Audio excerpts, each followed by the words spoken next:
Does deflation make government debt worse? Imagine a world where prices keep falling over time. That's what we call deflation. It might sound good at first, but it can cause some serious problems, especially for governments with a lot of debt. Let's break down what happens when prices drop and how it impacts government debt. When deflation happens, the value of money goes up. This means that the same amount of money can buy more goods and services. But here's the catch. If a government owes money, that debt is usually fixed in nominal terms. So, as prices fall, the real cost of paying back that debt actually increases. It's like owing a fixed amount of money, but now that money is worth more, making the debt harder to pay off.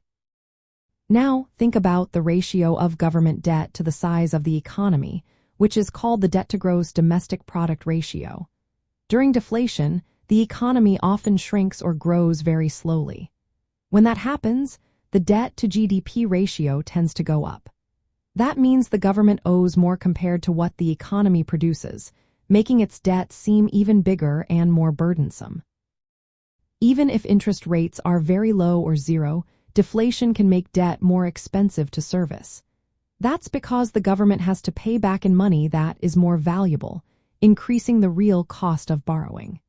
This can lead to higher government spending on debt payments, leaving less money for other important areas like health, education, or infrastructure. There's also a cycle called debt deflation. When the real value of debt rises, some people and businesses might default on their loans. This can cause financial instability and make borrowing more expensive for everyone, including the government.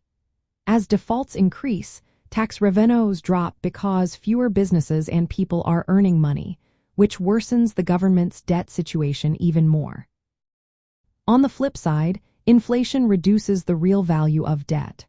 When prices go up, the amount owed stays the same in nominal terms, but its real value drops. That makes it easier for governments to pay back their debts.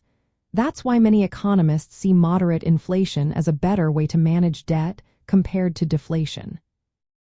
In real life, when a country faces deflation, it becomes harder for the government to cut its debt burden without resorting to inflation or restructuring its debt.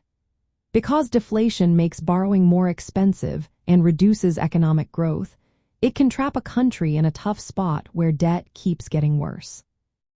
So, to sum it up, deflation makes government debt worse by increasing the real cost of paying back what's owed. It raises the debt-to-GDP ratio, increases debt servicing costs, and can lead to a cycle of financial trouble. That's why many experts see avoiding prolonged deflation as a key part of keeping public finances healthy.